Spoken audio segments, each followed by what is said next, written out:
A guerra brasileira continuava.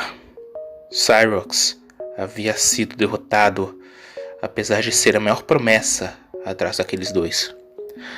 Nas montanhas de Estef andavam eles, todos com uma fé inabalável, acreditando em cada frase que seu mestre falava, e obedeciam cegamente, acreditando não no que fazia sentido, mas no que queriam acreditar.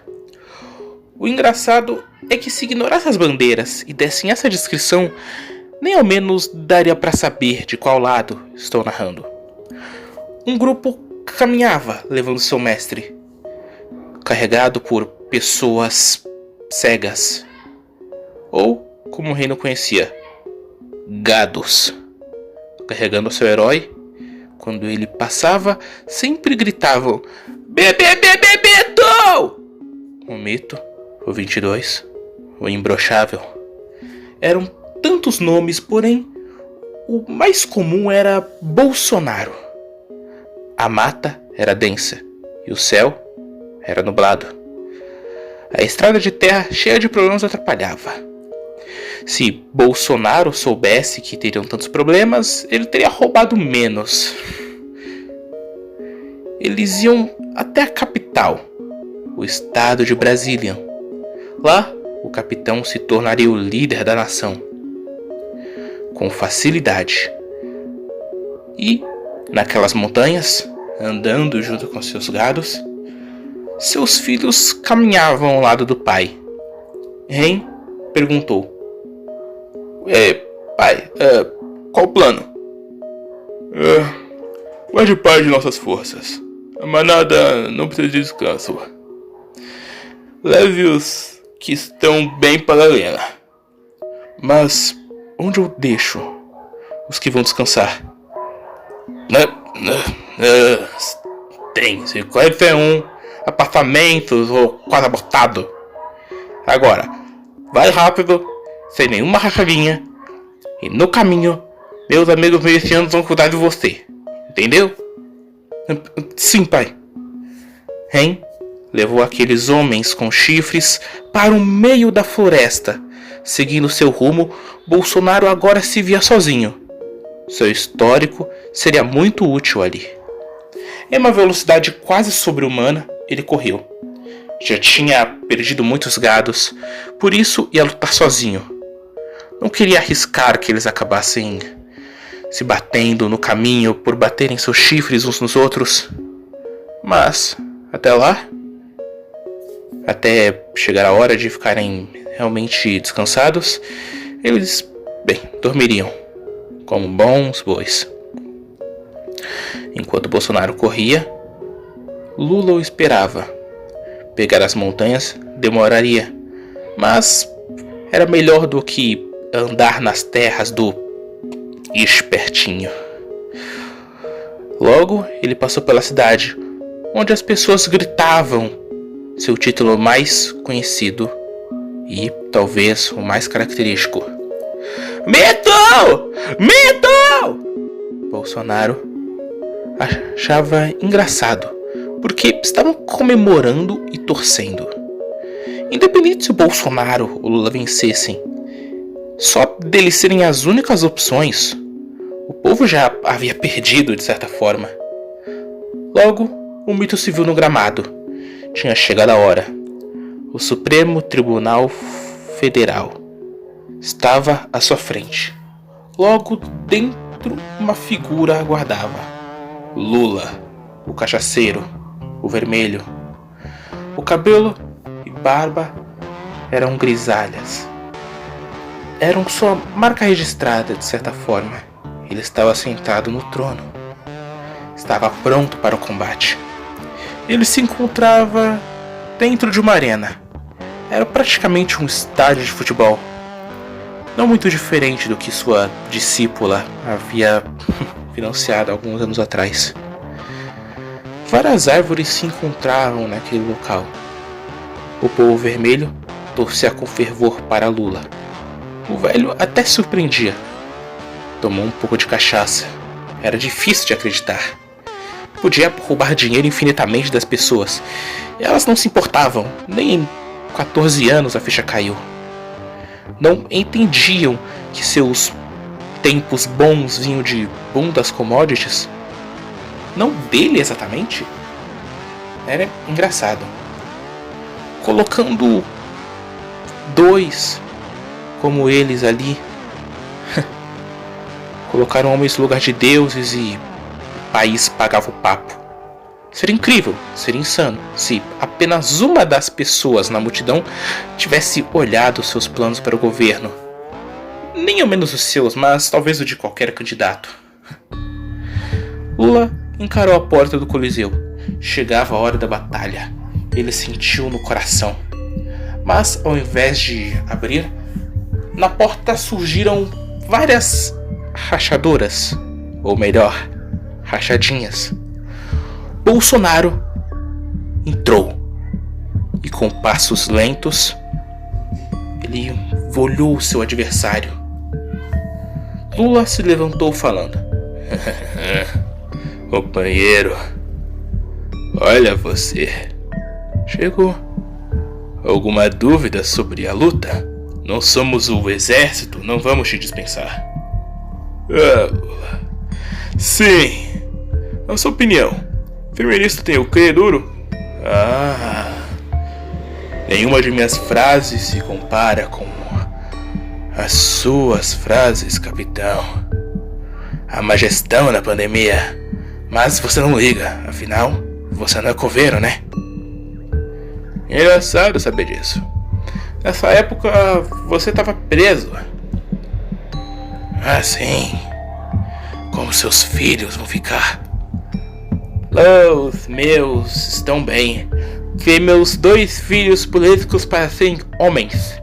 Ao contrário de você, eu tenho amor pela minha família, Lula. Engraçado. As suas crias de nepotismo apontam coisas sobre você. Se aqueles são seu exemplo de filhos bem criados, sinto lhe informar, mas você falhou como pai 2 vezes, companheiro. Bolsonaro se cansou de conversar, colocou a mão por baixo da calça e logo tirou uma metralhadora do mesmo lugar onde seu ministro tirava dinheiro. A rajada de balas disparou, mas os 6 tentáculos saíram das costas de Lula e o protegeram. As balas eram bloqueadas pela carne, mas o capitão tinha seus truques. Logo, usou a técnica de Jefferson, lançando 2 granadas na direção de Lula. Mas o petista foi rápido e rebateu as granadas de volta, falando: posso bater nelas de longe, enquanto você encara de perto. Suas balas estão acabando, capitão Brocha. Bolsonaro pulou para trás se esquivando. Viu que seria inútil continuar atirando. Então pensou em uma nova tática. O imbrochável correu, passando por uma árvore e logo em seguida começando a atirar. O vermelho bloqueou, falando: você é muito bom se acha que isso me vence. Minha especialidade é ser burro, mas eu sou um gênio. Lula não entendeu aquela frase e nem ao menos o porquê que ele estava com tanta confiança, até ouvir a explosão. Bolsonaro tinha deixado uma granada atrás da árvore, fazendo ela cair. O capitão sabia muito bem como desmatar, tinha treinado bastante na Amazônia. A árvore caiu e pegou desprevenido Lula. Se viu acertado por galhos. As folhas verdes o deixaram sem visão de fora. A multidão vibrou, mas Bolsonaro não subestimou seu inimigo. Ele fez o que sabia fazer. Jogou um molotov na árvore. As chamas começaram a surgir, queimando na pele daquele político. Naquele momento, Lula pensou em sua vida. Tinha feito tantas coisas, lutado muitas vezes, treinado tantos. Dilma, a mestra dos ventos, Haddad, o mestre da fartura eleitoral. Ele tinha tanto, mas tanto para realizar. Mas somente ele imaginava que as pessoas cada família, cada gay, cada LGBTQIA+, eram todos tão incríveis, com tanto dinheiro, tanta fé que seriam salvos, tanto desejo e fervor que faziam passeatas por amor a ele, enquanto Lula adorava o dinheiro deles. Sim, ele tinha muito o que roubar. Bolsonaro olhou a árvore pegando fogo, até sentir água nos pés. Como um geyser de água, Lula emanou aquele líquido particularmente escuro, tão forte e tão potente que fez a árvore que estava prendendo ir para trás. Rapidamente, a água preenchia tudo e Lula falou: técnica estilo poluição, invasão do rio Tietê. Imediatamente, Bolsonaro pulou para trás. Mas, em um segundo, a água estava no joelho do capitão. Em seguida, o líquido assumiu o formato de mão e segurou Bolsonaro, puxando ele para a água. O capitão tentou sair, mas o volume de água se elevou. Agora estava a 5 metros, quase transbordava para fora da arena. O imbrochável caía nas águas, afundando enquanto o vermelho falava: você não pode me derrotar. Eu tenho 8 anos de experiência. Você tem 4. O capitão caía, sentindo seu corpo enfraquecer sem oxigênio. Agora realmente fazia sua imitação tão característica. Será que tinha acabado? Seria uma perda tão grande para a família? Ainda precisava ser o pilar da família brasileira, proteger suas crianças da perversidade, enquanto fazia elas gritarem imbrochável para ele, para o seu capitão. O cidadão de bem viu uma luz na sua frente. Não era Deus, mas sim o implacável. Era o espírito da entidade, nomeada apenas por todos ali, por todos que conheciam política do mundo, como o Centrão. Então, em sua mente, Bolsonaro mais uma vez fez algo que o salvaria, algo que sabia fazer muito bem. Negociou com o Centrão. Muito poder por um preço. Ele não deixaria o vermelho vencer. Ele lutaria pela família. Pela dele, no caso. O resto podia se fuder. Como um torpedo, Bolsonaro saiu da água. Logo caiu nas arquibancadas perto de seus gados. O cachaceiro observou e logo ficou de pé, como se a água fosse sólida. O vermelho encarou. Não faz diferença, imbrochável. Eu vou vencer. Eu sempre venço. Não! Você é incapaz de me tocar. Sua água não pode me alcançar aqui. Você é um tolo, esqueceu? O Rio GT fica em São Paulo. E lá, as enchentes são brutais. A água começou a vazar. O verde tinha subestimado o vermelho. Ainda era forte, muito forte. Os gados foram para trás, mas o capitão estava bem no fundo. Porém, as mãos das águas puxavam várias e várias pessoas para ela. Elas se debatiam e se afogaram. Bolsonaro comandou seus gados. Pulem por mim! Eu preciso de vocês aqui! Naquele momento, frente a alguém que falava absurdos, que era preconceituoso com etnias, sexualidades, crenças e qualquer outra coisa diferente dele, que voltou atrás em inúmeras crenças do próprio governo, os gados fizeram exatamente o que ele mandou. Pularam da água, sentindo o afogamento. O vermelho não desativou seu poder e falou: se acha que vou desativar minha técnica por causa do povo? Você é muito burro. Não, é parte do contrato com o Centrão. O verde então emanou energia falando: eu não tenho força suficiente, mas agora o Centrão vai me dar.